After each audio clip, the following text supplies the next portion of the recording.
제가 한참 은혜 받을 때 가평에 가면 한월산 기도원이라고 있었고요. 또 파주 오살리에 가면 오살리 금식 기도원이라고 있었습니다. 우리나라의 양대 기도원으로 최고의 아주 은혜가 큰, 그래서 우리나라 성도들뿐만 아니라 전 세계 성도들이 와서 은혜를 받고 은혜를 받아서 큰 일을 해놓은 사람들이 많이 배출된 기도원들입니다.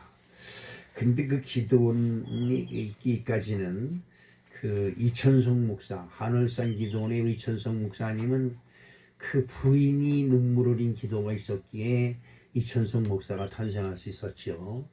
이천성 목사님의 부인은 참으로 하나님을 열심히 믿는데 천막교회에 나가서 거적대기, 가마대기 깔고 앉아서 거기서 새벽 기도를 열심히 나가면 그 남편은 깡패였었어요. 술 먹고 행패나 부리고 그 이웃집 사람들 괜히 두들겨 패고 지나가는 부녀자들을 희롱하고 그러는 게 일이었던 그 사람이 그 교회 나가면 교회까지 쫓아가서 목사하고 서방질하고 쫓아다닌다고 와서 그냥 두드려 패고 머리끄들 잡아당기고 뭐 이래가지고 끌고 다니고 동네방네 돌아다니며 두드려 패고, 옛날엔 남편이 부인들을 많이 두드려 팼지요.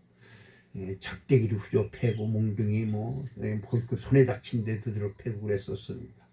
그런데 그 피투성이가 되고 그렇게 맞으면서 머리를 또 삭발을 시켜서 빡빡 깎아버리고 그런 행패를 부렸지만 그 부인이 굴하지 아니하고 교회에 열심히 나가서 간절히 기도할 때 이 남편이 어느 날 갑자기 성령의 감동과 말을 받아서 하나님의 사람이 돼가지고 그다음에 한월산 기도원을 세우고 성북교회를 세우고 한월산 기도원을 세워서 거기는 은사가 얼마나 컸는지 거기 가면 개들도 방어를 한다라고 하는 이야기가 나올 정도로 아주 은사가 컸습니다. 저도 그 한월산 기도원에서 예수님을 만나고 주의 종이 되는 계기가 되었지요. 또 여러분 그 여의도 순복음교회 조용기 목사님, 세계 기독교인들은 모르는 사람이 없지요. 근데 그는 폐병 환자였습니다. 자기 사위가 폐병 환자라는 것을 알고 그 장모님 최자실 목사님이 진짜 금식하며 하나님께 부르짖어 간구하고 기도해서 폐병으로 다 죽어가는 그 사위 조용기 목사를 살렸습니다. 그리고 조용기 목사가 은혜를 받아서 세계적인 부흥사가 되고 세계적인 교회를 세우는 역할을 했지요. 이렇게 큰 일을 한 사람들 뒤에는 말없이 정말 이름도 없이 빛도 없이 숨어서 열심으로 기도하는 것, 그런 요인들이 있었다는 것에 우리는 한번 생각해 봐야 됩니다. 이 어버이 주일에 여러 가지 여러분에게 충고하고 가르쳐 봐야 그것은 다 소기의 경일기가 아니겠느냐라는 생각이 들어서 이런 이야기를 하는 겁니다. 여러분 이거 몽고 알죠? 몽골. 지금 소련과 중국 그 사이에 끼어 있는 몽골이라고 하고 몽고라고 하죠. 그 몽고 하면 떠오르는 이름이 누구예요? 징기스칸이죠. 동남아를 점령하고 유럽까지 점령했던 아주 유명한 사람이죠. 근데 그 징기스칸이 그렇게 유명한 사람이 되기까지는 그 뒤에 말없이 내조한 태무진 보르데라고 하는 부인이 있었어요. 그 여러분 혹시 영화 프로그램을 보다가 몽고라고 하는 영화가 나오면 한번 처음부터 끝까지 보세요. 정말 감명 깊은데 그 징기스칸의 이름이 태무진입니다. 근데 그가 종족 간에 이제 싸움이 일어나는 거죠. 우리나라로 얘면 이제 그 전라도 경상도 이렇게 해가지고 전쟁이 났어. 졌어요. 태무진이 징기스칸이 져서 지면 진 사람 편은 다 지긴 사람 편의 노예가 되는 겁니다. 죽여도 상관이 없고 살려도 상관이 없는데 다 노예로 팔아버려요. 그래가지고 이 태무진이 노예시장에 나가서 팔려 있는데 거기는 이제 점술가들이 많이 있어요. 사람을 보면 이 사람은 크게 될 사람. 그러니까 사람도 크게 될 사람은 떡잎부터 틀려요. 예, 신앙생활하는 것도 될 만한 사람은 신앙생활하는 처음부터 신앙생활하는 모습이 틀려요. 근데 백날 갖다 퍼부어도 안 될 사람은 처음서부터 비실비실 꼬부라져서 다녀요. 여러분 나무 싹이 나면 꼬부라져가도 꼬울덩 해가지고 나는 것은 A에 잘라버려야지 그거 기른다고 길러보면 속만 상해요. 저도 병아리를 이번에 부화시켰는데 그 아래에서 스스로 이걸 깨고 나와야 이 병아리가 튼튼한데 때가 돼도 못 나와요. 그런 게 이제 안타까워서 이렇게 보면 살아서 움직여요. 그 안에 꼭 뺏겨가지고. 그래서 깨서 나오면 병신이 돼요. 다리를 잔다든지 고개를 틀리고. 근데 살아있는 거니까 안타깝잖아요. 그 지금 저쪽에 갔다가 놓았는데 지금도 고개를 이렇게 위로 꼬고 다녀요. 아주 불쌍하기만 해요. 그러니까 이 신앙생활도 처음부터 비비비비 꼬는 신앙이 있어요. 그런 건 클 수가 없어요. 근데 이제 이 보면 이 대무지라는 사람이 종족 간의 싸움에 붙어서 노예로 붙잡혀서 노예 시장에 나갑니다. 근데 그 관상 보는 사람이 저놈은 노예로 사면 안 됩니다. 저놈은 앞으로 큰일을 벌일 놈입니다. 이렇게 얘기를 하는데도 그 주인이 저놈은 이 노예들이 아무리 많아도 저놈은 내 눈에 딱 띈다. 그 앉아서 노예 시장에 이러고 있는데 그 사람을 딱 알아보는 거예요. 그걸 사다가 그 노예 감옥에 때리면 순종을 잘 하니까 감옥에 집어넣는데 감옥에서 계속 굶어요. 밥을 하루에 죽 한 그릇도 줄까 말까 한 거예요. 죽 한 그릇이나 빵을 주면 그 보초 쓰는 사람들이 다 자기네들이 먹고 그 이 대무진 감옥에 있는 사람은 주질 않아요. 그런데 이 부인이 참 기가 막힌 일은 이 보르데라고 하는 부인이 자기 남편이 감옥에 있는데 내조할 길이 없는 거예요. 그러니까 어떻게 하느냐? 자기 몸을 팔아요. 아주 부자 그 상인한테 자기 몸을 갖다 팝니다. 그 사람의 첩실살이를 하면서 재산을 모아요. 그리고 그 재산을 가지고 귀비인으로 행세를 해서 그 감옥의 간수들을 매수를 해가지고 그 감옥에서 자기 남편을 끄집어냅니다. 그런데 이 사람은 벌써 다른 사람의 아이를 낳았어요. 근데 이게 참 기가 막힌 게 뭐냐면 그렇게 남의 자식을 낳은 부인이지만 이 징기스칸이 자기 자식으로 받아들입니다. 그리고 그 부인을 얼마나 끔찍히 사랑하는지 몰라요. 결국 그 부인과 들에서 자는데 이 한 나라에 별이 2개가 있을 수 없고 해가 2개가 있을 수 없습니다.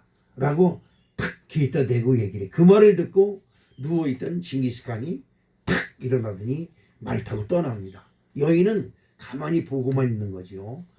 떠나더니 사람들을 하나씩 둘씩 모으기 시작을 해서 그리고 결국 자기를 노예로 팔아먹었던 그 대적 그를 큰 전쟁을 해서 그를 물리치고 결국은 몽골을 통일시키고 그 다음에 유럽까지 점령을 하는 엄청난 업적을 세운 징기스칸. 근데 징기스칸은 알지만 그의 부인 보르데라고 하는 여인이 있었다는 것을 사람들은 잘 몰라요. 그런 것이 있습니다.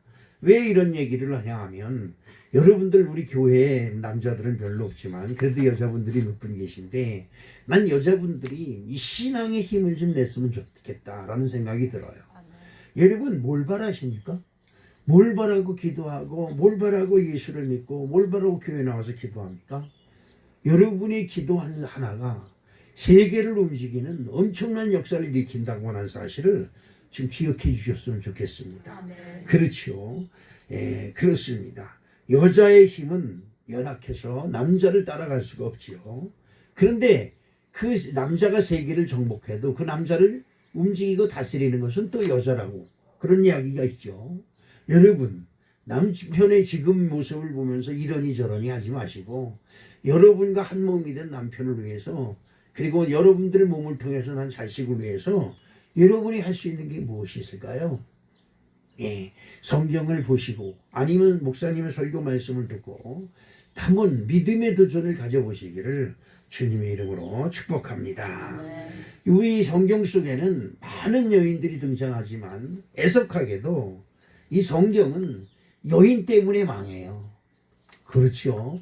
지금도 여인들의 이 욕망과 정욕, 이 여인들의 농간 때문에 많은 사람들이 실패를 보고 많은 일들이 큰 부작용을 일으키는 일이 아주 수다하게 많습니다. 그렇죠.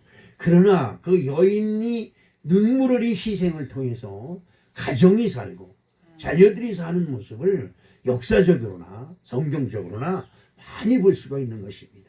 오늘 이 성경에 나오는 유명한 여인들을 몇몇 사람만 많지만 1년 12달 설교해도 부족해. 이 여인들을 추려가면서 공부를 해도. 그러나 오늘 그 중에서도 이 제 부족한 제가 몇 사람만 추려서 여러분과 같이 은혜를 나누는 시간을 갖도록 한번 해보겠습니다. 첫째로 여러분 아브라함 말이죠. 아브라함. 성경은 아브라함에 의해서 기록된 아브라함의 역사를 기록한 성경이다. 이렇게 얘기해도 과언이 아니지요. 그런데 아브라함의 믿음은 자랑하고 아브라함에 대한 이야기들은 많이 하는데 그쵸. 사라에 대해서는 얘기를 잘 하지 않습니다. 그렇죠. 창세기 17장 15절로 16절 한번 볼까요? 잠깐 이게 핸드폰이 삐뚤어져 있어. 지금 이거 온라인 예배 드는 사람이 고개를 위로 끄고 있겠어. 똑바로 올려. 이러고. 그렇죠. 그렇습니다.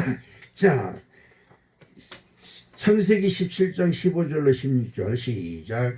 아브라함이 하나님이 또 아브라함에게 이르시되 내 아내 사레를 이름을 사레라 하지 말고 사라라 하라. 내가 그에게 복을 주어 그가 내게 아들을 낳아주게 하며 내가 그에게 복을 주어 그를 여러 민족의 어머니가 되게 하리니 민족의 여러 왕이 그에게서 나리라. 여러분 이거 진짜 기가 막힌 은혜가 아닐 수가 없어요. 그러니까 하나님이 이름을 고쳐주는데 아브라함을 아브라함이라고 고쳐주고 사레를 사라라고 고쳐주십니다. 그러니까 우리들이 이 세상에서 가지고 있는 이름이 잘못되었으니까 하나님을 믿는 믿음 안에서 그 이름이 고쳐지는 거예요. 이거는 진짜 기가 막힌 은혜가 아닐 수가 없습니다. 그런데 어떻게 이 엄청난 복, 그렇죠? 네 몸에서 나는 네 몸에서 여러 민족이 나오고 네 몸에서 여러 왕이 나오리라. 그래요. 이게 엄청난 거 아닙니까? 이게 뭐가? 이게 엄청난 거 아니겠습니까? 그런데 어떻게 해서 이런 복을 받았을까요? 히브리서 11장 11절 말씀에 보면 그의 해답이 나옵니다. 믿음으로 사라 자신도 나이가 많아 단산하였으나 잉태할 수 있는 힘을 얻었으니 이는 약속하신 이를 미쁘신 줄 알았습니다. 라고 기록하고 있고요. 사라는 자신의 현실과 형편, 그렇죠. 우리의 형편과 현실을 보면 아무런 미래에 대한 소망을 품을 수가 없어요. 그렇죠. 우리들 눈으로 보니까 그렇습니다.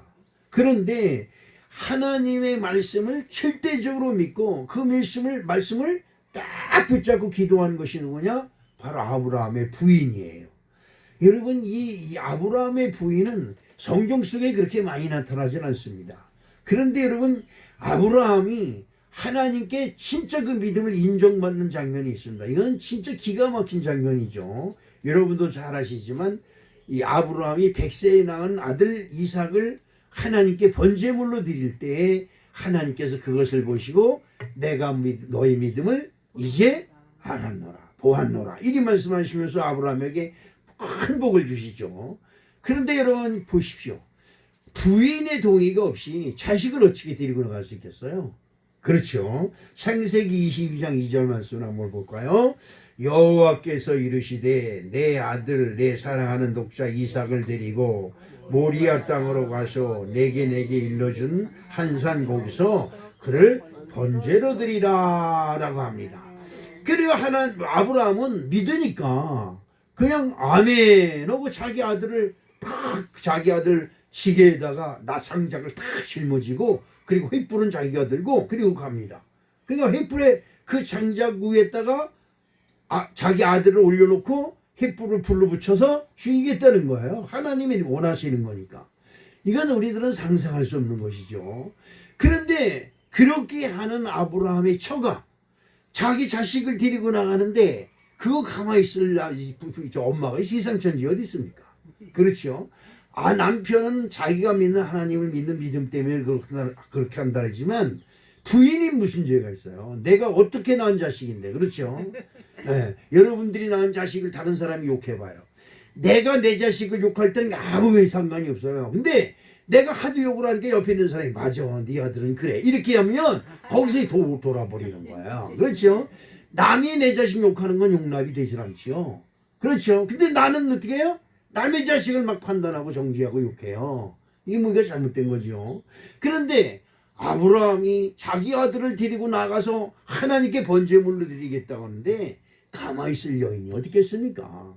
여러분 집에서 돈 몇 푼 가져와서 오늘 하나님께 헌금해야 돼. 그리고 여러분 지갑에서 돈 가져 나오면 하나님께 미쳤구나 미쳤어. 그리고 난리 칠 텐데 하물며 자기의 100세에 난 90세에 난 자식을 데리고 나가서 하나님께 번제를 드릴 텐데 그걸 참을 여인이 어디 있겠습니까? 그렇죠.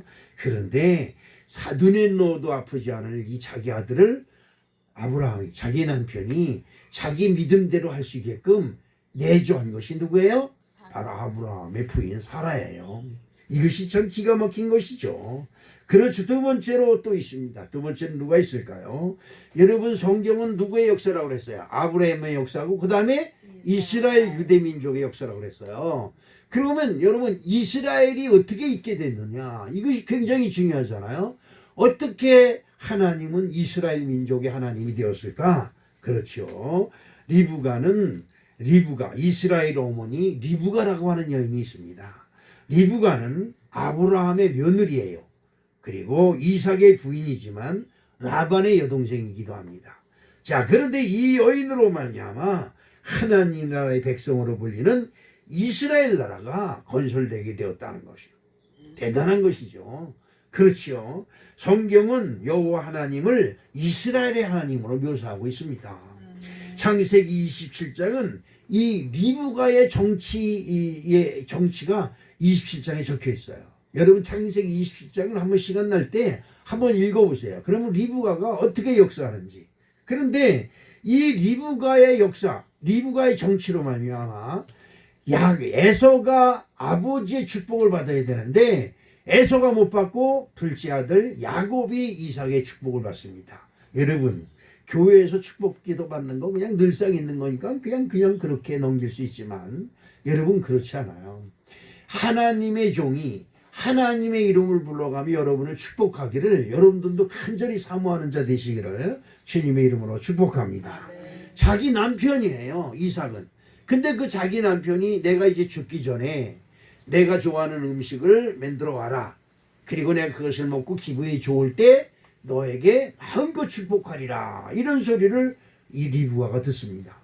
그러니까 리브가가 얼른 자기가 사랑하는 아들, 왜 에서를 미워하고 야곱을 사랑했는지는 몰라요. 성경엔 그렇게 기록되지 않았습니다.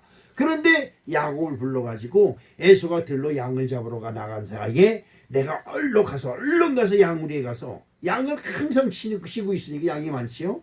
거기 가서 아주 좋은 놈을 하나 잡아와라. 그러면 내가 그걸로 아버지를 위해서 음식을 만들어 줄 테니까 너가 그것을 음식을 들고 들어가서 에서인 척하고 아버지의 복을 받아라. 이렇게 이야기를 합니다.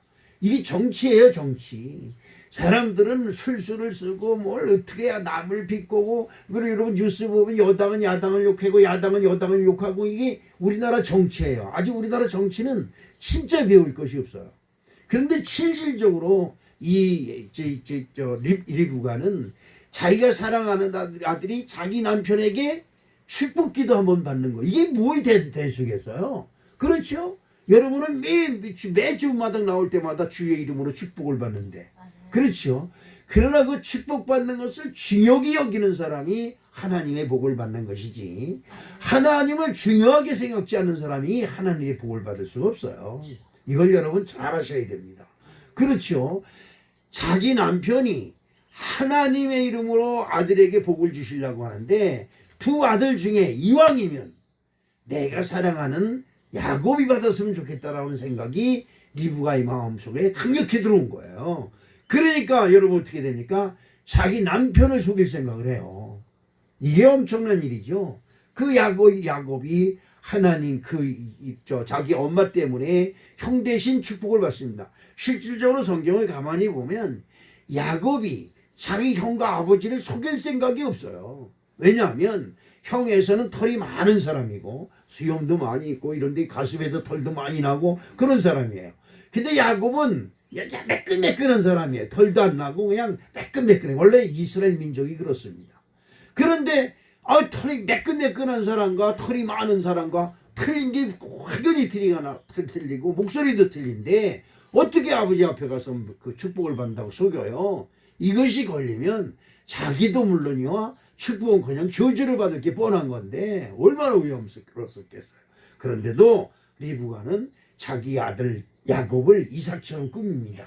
염소털을 수염에다 붙이고 팔뚝에다 붙이고 예서가 입던 옷을 입혀서 자기 남편에게 보냅니다. 그리고 그 남편이 하나님의 이름으로 시작. 하나님의 이름으로. 여러분 하나님의 이름으로 축복할 때 누가 축복을 하든 간에 주의 이름으로 축복을 하면 머리를 디밀고 어떻게 해서든지 그 복을 받는 자 되시기를 축복합니다. 아멘. 이 일 하나 때문에 야곱이 자기 아버지로부터 하나님의 이름으로 축복을 받고 그것으로 인해서 야곱이 결국은 어디로 피신을 가요? 자기 엄마의 친정 그러니까 외갓집으로 피신을 가게 합니다. 이 리브가의 역사 때문에 야곱이 결국 하나님의 사람이 되고 그 이름을 이스라엘로 바뀌는 엄청난 역사가 이 야곱에게 있었습니다. 그러니까 결국 이스라엘의 어머니는 누구다? 결국은 리브가다 이 말이죠. 이스라엘은 야곱의 이름을 이스라엘로 바뀐 것입니다. 그런데 그 이스라엘이 어떻게 해요? 지금 유대 민족이 나라 이름이 이스라엘이 됐어요.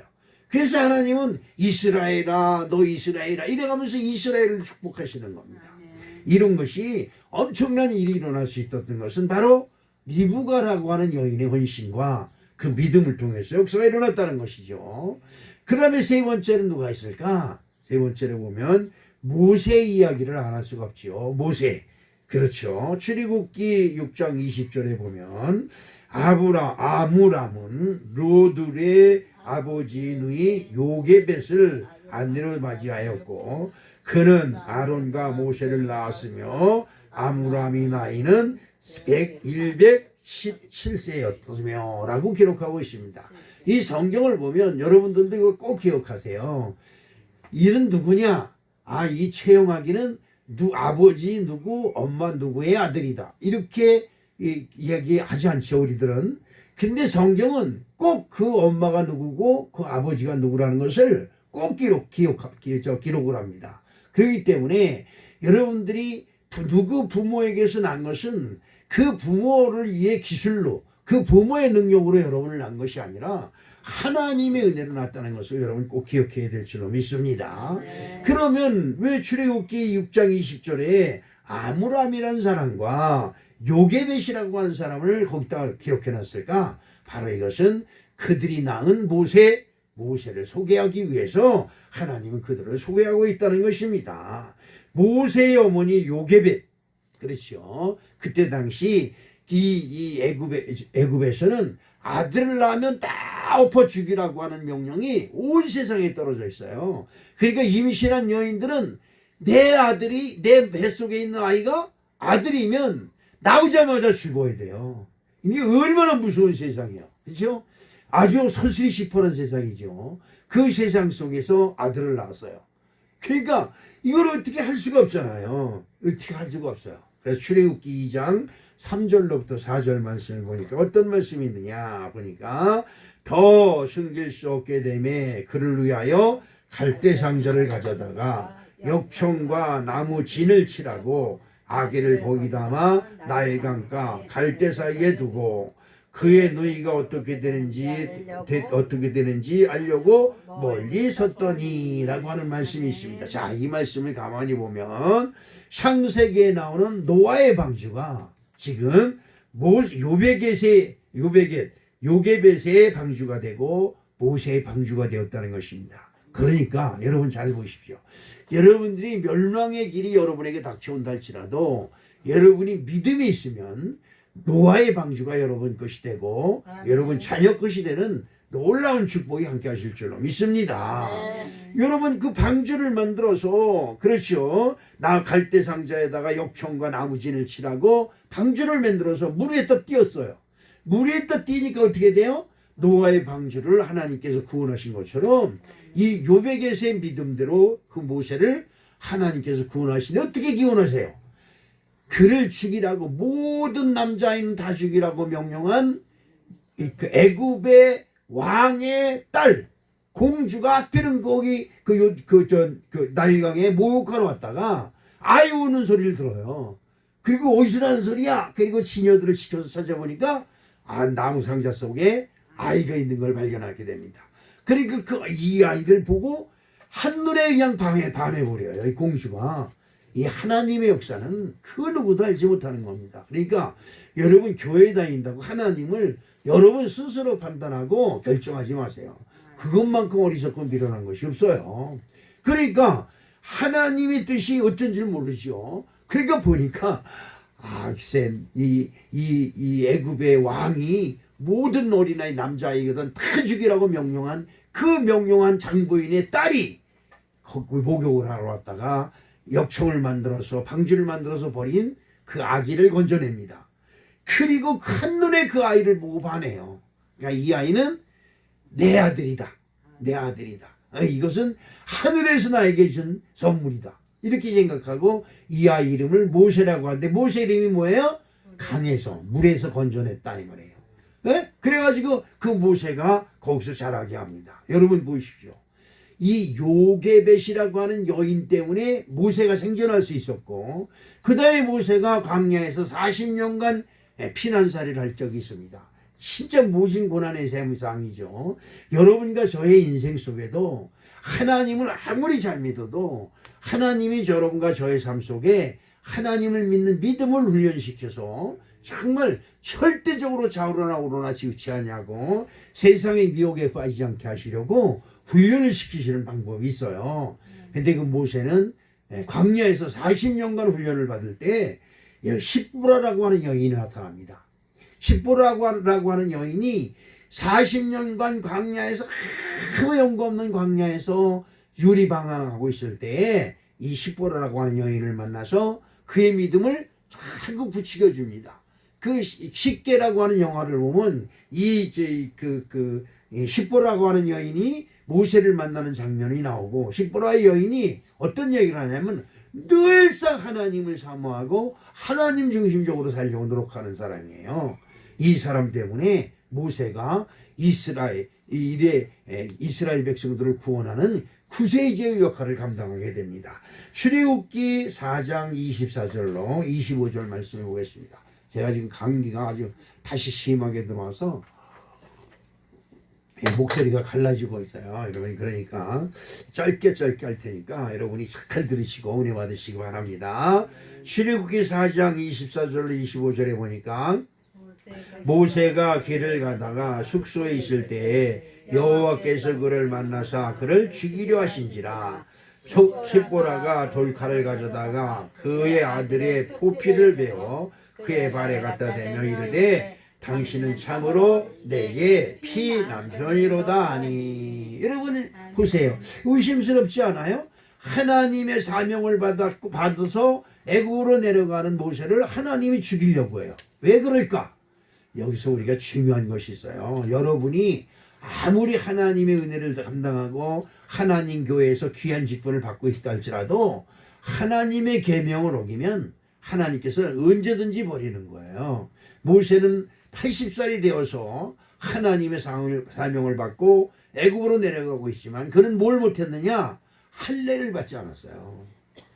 그러니까 하나님이 할례를 받지 아니하는 하나님의 백성은 없거든요. 그러니까 그를 죽이려고 할 때 이 지혜로운 여인 십보라가 자기 아들의 포피를 베어서 그것을 남편에게 던지면서 근데 이 남편은 피의 남편이다라고 선언을 합니다. 여러분 이 진짜 지혜로운 여인이에요. 이 여인이 사명은 모세가 받았지만 이 모세를 살리는 것은 누구다? 그의 아내 십보라라고 하는 여인입니다. 그러니까 그 여인이 없었다면 모세는 결국 애굽에 가지도 전에 하나님으로부터 진멸을 당하는, 그렇죠. 하나님의 사명이 아무리 커도 하나님의 뜻을 거스리고 하나님의 뜻대로 하지 아니하면 그건 다 소용없는 헛짓입니다. 그렇지요. 그렇습니다. 여러분 보세요. 이 성경 속에서 하나님의 사명을 받고 하나님이 택한 민족이지만 하나님을 거역하고 하나님 마음에 들지 않게 행할 때 하나님은 아주 가차없이 그를 버립니다. 그렇죠. 여러분 그래서 하나님 믿는 거 참으로 좋은 것이고 큰 축복의 은혜이지만 하나님을 이왕 믿으려면 잘 믿어야 돼요. 대충 믿어가지고는 절대적으로 하나님의 사랑을 받을 수 없다는 사실을 여러분 기억해야 될 줄로 믿습니다. 네 번째로 이스라엘 왕국을 세우는 사무엘 선지자. 네, 사무엘 선지자 여러분 잘 알죠. 그 사무엘 선지자가 뭐를 했어요? 이스라엘의 첫 번째 왕인 사울 왕을 세웠고 두 번째 왕인 다윗 왕을 세우는 일을 누가 했어요? 사무엘이라고 하는 선지자가 합니다. 근데 이 사무엘이 있기까지 누가 있어요? 그의 엄마 한나가 있었습니다. 여러분 이거는 정말 우리가 도전받아야 될 귀한 말씀이 아닐 수가 없어요. 사무엘상 1장 2절 말씀을 봅니다. 그에게 두 아내가 있었으니 한 사람의 이름은 한나요, 한 사람의 이름은 브닌나라. 브닌나에게는 자식이 있고 한나에게는 자식이 없었더라. 그렇죠. 이 말씀을 보면 한나는 얼마나 불행한 시절을 보냈는지 생각해 봅니다. 제가 집사람과 결혼해서 첫 아들을 낳았어요. 이름은 이제 원진이라고 이름을 줬는데 그런데 이제 우리 처남의 댁이죠. 그 아주머니가 집사람이 아들을 낳았다니까 아유 그래도 아들을 낳아서 얼마나 좋아 그랬다는 거예요. 우리 처남의 댁 아주머니는 딸만 넷을 낳았어요. 그러니까 아들을 낳고 싶어서 환장을 하는데 자기는 딸만 줄줄줄 낳는데 아니 저 집사람은 아들을 똥 뺐으니까 얼마나 부럽겠어요. 그러니까 아이고 아들이니까 얼마나 좋아 그렇게 말을 했다는 소리를 듣고 그냥 나도 못 들은 척했지만 얼마나 마음이 환히 되고 그렇죠. 자식은 낳는데 아들을 하나 낳아야 되는데 딸만 넷을 낳으니까 얼마나 권고하고 그랬겠어요. 여러분 어떻습니까? 다른 부인은 아들 딸을 쑥쑥 낳는데 나만 자식을 못 낳고 있으면 어떻게 하겠어요? 이런 걸 봐서 한나가 엄청 고난을 당하고 괴로웠을 것이다. 자, 사무엘상 1장 10절과 11절에 한번 볼까요? 한나의 괴로움이 얼마나 컸는가. 한나가 마음이 괴로워서 여호와께 기도하고 어떻게 통곡하며 서원하여 이르되 만군의 하나님이여 만일 주의 여종이 고통을 들어보시고 나를 기억하사 주의 여종을 잊지 아니하시고 주의 여종에게 아들을 주시면 내가 그의 평생의 그를 여호와께 드리고 삭도를 그의 머리에 대지 아니하겠나이다 라고 소원 기도를 합니다. 여러분 그 소원 기도하면서 난 아들이 바로 사무엘이라고 하는 아들이에요. 이 얼마나 대단한 겁니까? 근데 여러분 이제부터가 중요해요. 사람들이 그러죠. 화장실에 갈 때하고 갔다 올 때하고 틀려진다 그러죠. 그런데 아이를 못 낳고 있을 때는 별 소원을 다 합니다. 그런데 이 한나라고 하는 여인은 아들을 낳자마자 그 아이가 젖대기를 기다려요. 그러면서 많은 번뇌를 하지요. 그렇죠. 얼마나 예쁘겠어요. 여러분 품 안의 자식이라고 얼마나 예쁘겠어요. 환장해죠. 근데 요즘 그러지요. 제 또래 된 사람들이 그래요. 자식이 손주만큼 이뻤으면 더 잘해줬을 건데 그러죠. 자식을 기를 때는 그렇게 예쁜지 몰랐다는 거죠. 근데 손주를 낳고 보니까 얼마나 예쁜지 진짜 환장하겠다는 것이죠. 여러분 손주를 만드세요. 이유 없이 손주를 만들어야 돼요. 손주도 못 만들어 보고 자식 사랑한다고 큰 소리 치지 마세요. 그렇죠.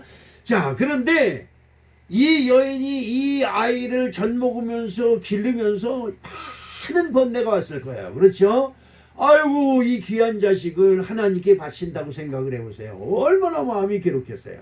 아브라함에게 하나님이 말씀하실 때 내가 너에게 지시하는 모리아상으로 가서 네 아들을 나에게 번제로 드리라 말씀했는데, 그 말씀은 모리아 산상이 아브라함이 있는 곳에서 3일 밤낮을 가야 되는 길이에요. 왜 3일 밤낮을 가는 곳을 지정해서 하셨을까? 그렇죠. 3일 동안 가면서 네 마음이 변하거든 하지 말아라 이 말이에요. 이 여인은 하나님께 아이를 못 낳을 때는 그렇게 소원을 했지만 아이를 낳고 보니까 젖될 때까지 아이를 기르다 보니까 여러분 그게 얼마나 대단하겠어요. 저도 손녀딸들이 왔다 가면 내 품 안에 이렇게 안았던 그 기억이 있어요. 그래서 나도 모르게 손을 이렇게 해, 나도 모르게 가고 나니까 그래요. 그런데 얼마나 귀엽겠어요. 그런데 이 한나의 마음, 여인의 마음엔 이런 마음이 들었을 거예요. 성경엔 그런 것이 없었는데 제가 생각할 때 내가 기르면 내 수준으로 길어요. 내가 기르면 내 수준이고 내 기준으로 내 뜻대로 내 생각수로 길러요.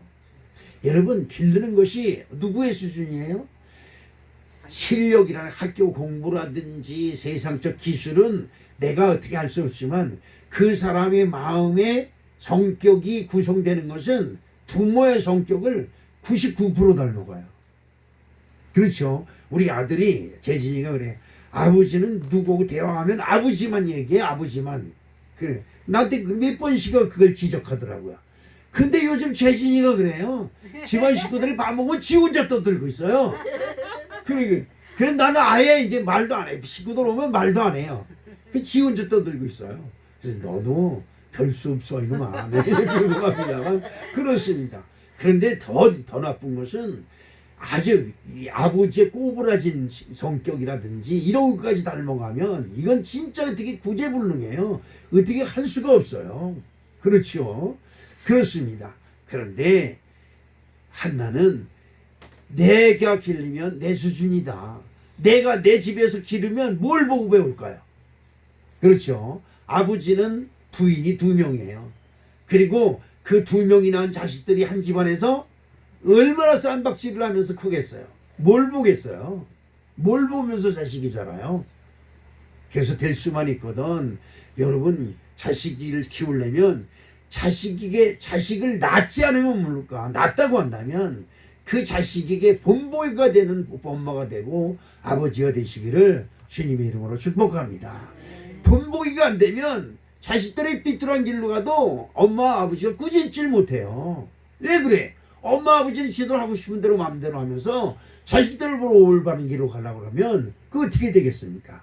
여러분 생각해 보세요. 세상에는 사기꾼들도 많지요. 남의 걸 이용해서 어떻게든 이득을 취하려고 하는 사람이 있죠. 아주 못된 짓을 하면서 돈을 버는 사람들도 많이 있어요. 근데 한번 보세요. 내가 못된 짓 해서 돈을 벌어다 자식한테 그것을 먹이면 자식들이 뭐 먹고 자라요? 독약 먹고 자라는 거예요. 독약 먹고. 이것을 잘 알아야 됩니다. 그래서 어린아이들이 뭘 먹어요? 여인의 가슴에서 나오는 젖을 먹어요. 그 여인의 마음을 배우는 거죠. 굉장히 중요한 거예요. 여러분이 자식을 키울 때 선한 마음, 그래서 모태에서부터 교육을 시킨다 그러죠. 태아 교육을 시킨다 그러죠. 그런 것이 굉장히 중요한 거예요. 근데 마음을 품고 자식을 먹이면서 너 커서 저 왼수 저놈의 집안을 어떻게든지 짓눌러야 돼. 너는 머리가 되고 꼬리가 되지 않냐고. 위에 있고 밑에 있지 말아야 돼. 왜? 저놈의 집안을 왼수를 갚아야 돼. 이러면서 키워봐요. 그 자식이 뭐가 되겠어요? 거짓말하는 자식들 밑에서는 거짓말을 하니까 나옵니다. 그렇죠. 이거 굉장히 중요한 거예요. 근데 이 한나라고 한 여인은 아이를 전을 먹여서 너는 하나님의 전에 가서 커야 된다. 너는 하나님의 품에서 하나님의 영광을 위해서 자라야 된다. 이러면서 젖을 먹여요. 그리고 젖을 떼자마자 가차없이 아직 이런 미련 없이 그 아이를 하나님의 제단에 갖다 맡깁니다. 이것은 보통 일이 아니에요. 여러분 이게 보통 일이 아닙니다. 한번 성경을 볼까요? 사무엘상 1장 22절에 나는 오직 한나는 올라가지 아니하고 그 남편에게 이르되 아이를 젖대거든 내가 그를 데리고 가서 여호와 앞에 뵙게 하고 거기서 영원히 있게 하리라. 이렇게 말씀합니다. 대단한 거죠. 여러분 대단한 거예요. 이게 보통 일이 아닙니다. 사무엘상 2장 18절로 19절을 한번 볼까요? 사무엘은 어렸을 때에 세마포 예봇을 입고 하나 여호와 앞에서 섬겼더라. 그의 어머니가 매년 드리는 제사를 드리러 그의 남편과 함께 올라갈 때마다 작은 것을 지어다가 그에게 주었더니, 여러분 어떻습니까? 요즘 아까 보니까 뻐꾸기가 올더라고요. 뻐꾸기는 자기 둥지를 만들지 않지요. 그리고 맵생이나 뭐 이런 데다가 알을 살며시 갖다 납니다. 그리고 얘기하는 얘기는 그것이 깨어날 때쯤 되면 그 주변에 와서 뻐꾹 거고 온다는 거예요. 사실인지 아닌지 뻐꾸기 마음을 우리가 어떻게 알겠습니까? 사람들이 꾸며낸 얘기지요. 그런데 그 새끼가 깨어날 때쯤이면 넌 뻐꾸기다, 넌 뻐꾸기다 이러면서 뻐꾹 한다는 거야. 이게 다 거짓말이죠. 새가 우는 소리를 어떻게 우리가 파악하고 그것이 무슨 뜻인지 우리가 어떻게 알겠습니까? 근데 어떻게 일리가 있어요. 오늘 보니까 한나가 매년 여호와께 올라갈 때마다 옷을 지어서 가서 사무엘한테 입히는 거야. 너는 내 아들이나 너는 내 아들이다. 그렇게 하는 것 같은 생각이 들어요. 그렇지만 여러분, 내가 기르는 것보다 누가 기르는 게 좋다? 하나님이 기르는 게 좋다. 여러분 그렇습니다. 여러분 자식이 강제로 하나님께 나올 수 있게 할 수는 없어요. 그러나 그 자식을 위해서 아침 저녁으로 하나님께 엎드려 기도하는 엄마의 기도는 정말 여러분의 자식을 훌륭하게 키우는 큰 역할이 되고 큰 능력이 될 줄로 믿습니다. 여러분 자식을 낳아가지고 네 팔자니까 니들 마음대로 자라고 니들 마음대로 해, 이렇게 자라면 그건 책임 없는 자식이죠. 자식 책임이 없는 부모가 될 수밖에 없습니다. 그러나 한나는 내가 낳은 자식이지만 이는 누가 줬다? 하나님이 줬다. 여러분 그렇습니다. 여러분의 남편은 누가 줬다? 여러분이 기르고 여러분이 손보고 여러분이 연애해서 얻은 거다. 여러분 그러면 그 남편을 여러분 마음대로 하세요. 가서 뒤로 패서라도 여러분 마음에 드는 남편을 만들어야 돼요. 그러나 하나님이 주셨다 생각하거든 하나님께 남편과 자식들을 위해서 정말로 눈물 뿌려 간절한 마음으로 기도하는 축복된 은혜가 임하시기를 주님의 이름으로 축복합니다. 여러분 이외에도 위대한 역사, 위대한 믿음으로 위대한 역사를 만드는 사람들이 너무나 많이 나오는데, 성경에 보면 나오미라고 하는 여인이 나옵니다. 룻기서에 보면 나오미가 나오고 그 며느리 룻이 나옵니다.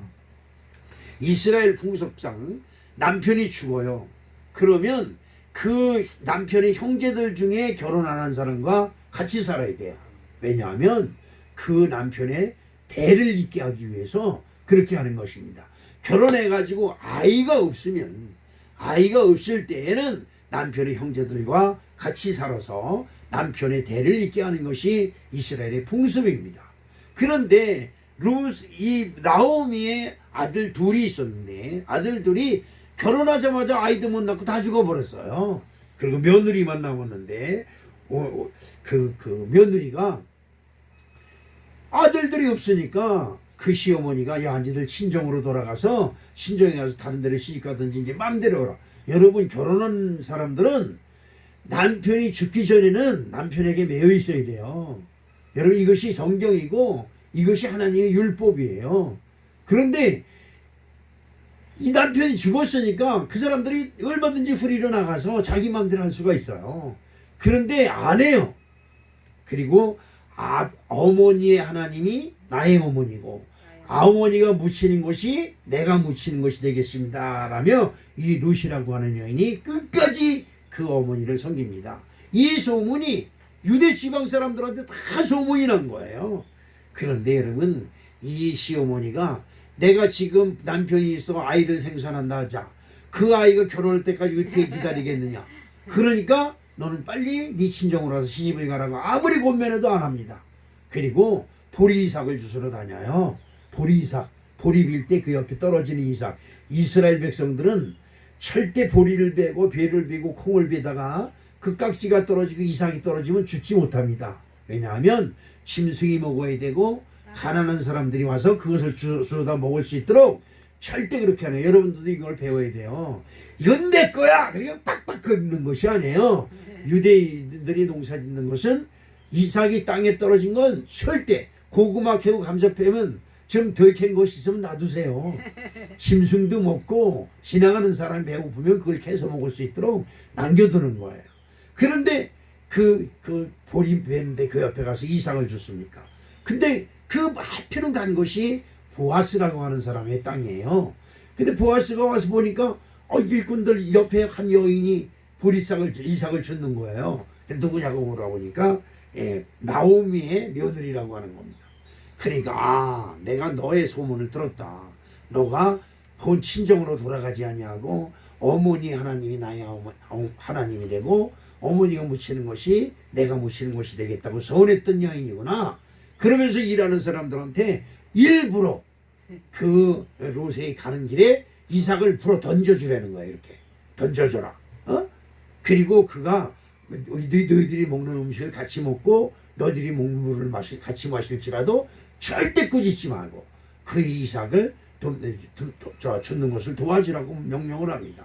이것이 인연이 되어서 그 보아스라고 하는 사람과 만나서 결혼을 하게 됩니다. 그렇죠. 그런데 그 보아스라고 하는 사람이 난 아들이 누구냐? 오벳이라고 하는 사람을 낳습니다. 근데 오벳이 누구냐? 바로 다윗의 아버지 이새의 아버지가 바로 오벳입니다. 한 여인의 헌신, 한 여인의 희생이 다윗을 만들어내는 거예요.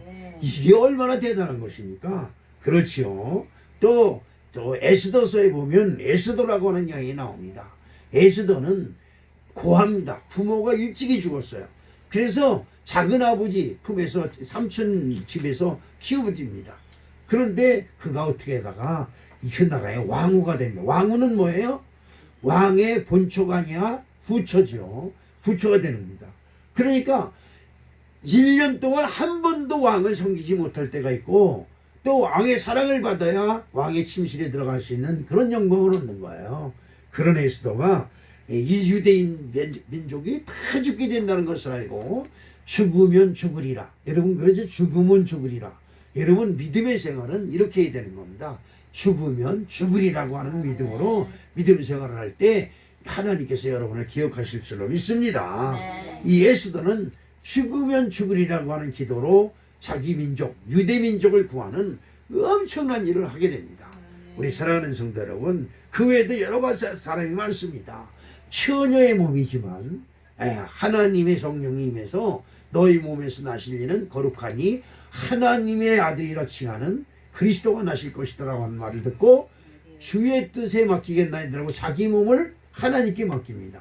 처녀의 몸을 하나님께 맡겨서 그의 몸을 통해서 누가 와요? 예수님이 오시는 마리아가 있습니다. 그렇죠. 예수님이 이 땅에 있기에는 누가 있어요? 그의 엄마 마리아라고 하는 죽으면 죽는 거지요. 처녀가 임신을 해서 그 다음에 정혼하고 약혼한 여인인데 임신을 했다니 건 말이 안 되잖아요. 율법이 시퍼렇게 살아있는 세상에서. 그런데 마리아는 죽음을 각오하고 주의 뜻대로 되기를 원하나이다라고 하는 신앙 고백을 통해서 그의 몸을 통해서 누가 와요? 예수님이 왔다는 것입니다. 이 엄청난 것이지요. 그 다음에 또 있습니다. 여러분 잘 아시는 것처럼 몸을 팔아서 창녀 역할을 해서, 창녀는 뭐예요? 몸을 남자들에게 주고 그 돈을 받아서 자기 식구를 먹여 살려요. 얼마나 비참한 생활을 했겠어요. 창녀로 생활을 하는데. 그런데 이 창녀가 막달라 마리아라고 하는 여인이지요. 이 여인은 예수님께 은혜를 입고 그 다음에 예수님이 십자가에서 죽어가는 거기서 십자가를 지키는 그런 여인이 되었고, 그런 현실이 있다 보니까 어떻게 해요? 부활하신 예수님을 제일 먼저 만나는 엄청난 축복을 이 막달라 마리아라고 하는 여인이 받습니다. 우리 사랑하는 성도 여러분, 지금의 나의 신분과 형편과 처지가 틀렸어, 내가 뭘 하겠어, 이러면 여러분은 정말 틀린 인생을 살게 됩니다. 그러나 지금으로부터라도, 지금 이 순간으로부터라도 여러분의 자녀를 위해서 여러분이 정말 기도하고 하나님 말씀에 순종하는 삶을 살겠다고 각오를 하고 다짐을 하면 여러분의 모든 범사를 주님께서 책임져 주시는 놀라운 역사가 일어날 줄로 믿습니다. 여러분, 이왕 이 세상 사는 거 조금 있으면 다 갑니다. 가기 전에 우리가 이 땅에 해놔야 될 것이 무엇일까요? 그렇습니다. 여러분과 여러분을 통해서 이 땅에 믿음의 씨앗이 뿌려지고 구원의 씨앗이 뿌려지고 하나님 나라의 씨앗이 뿌려지는 놀라운 축복이 함께 하시기를 주님의 이름으로 축복합니다. 사랑의 아버지 하나님 고맙습니다. 오늘 부족한 종이 성경 속에 나오는 유명한 사람들의 숨어있는 여인들에 대해서 이야기를 했습니다. 이 이야기를 듣고 은혜 받는 우리 사랑하는 성도가 있거든 그의 마음속에 믿음의 도전이 일어나게 도와주셔서 하나님 나라를 사모하는 축복된 심령들이 되게 도와 주시옵소서. 예수님의 이름으로 축복하며 기도합니다. 아멘.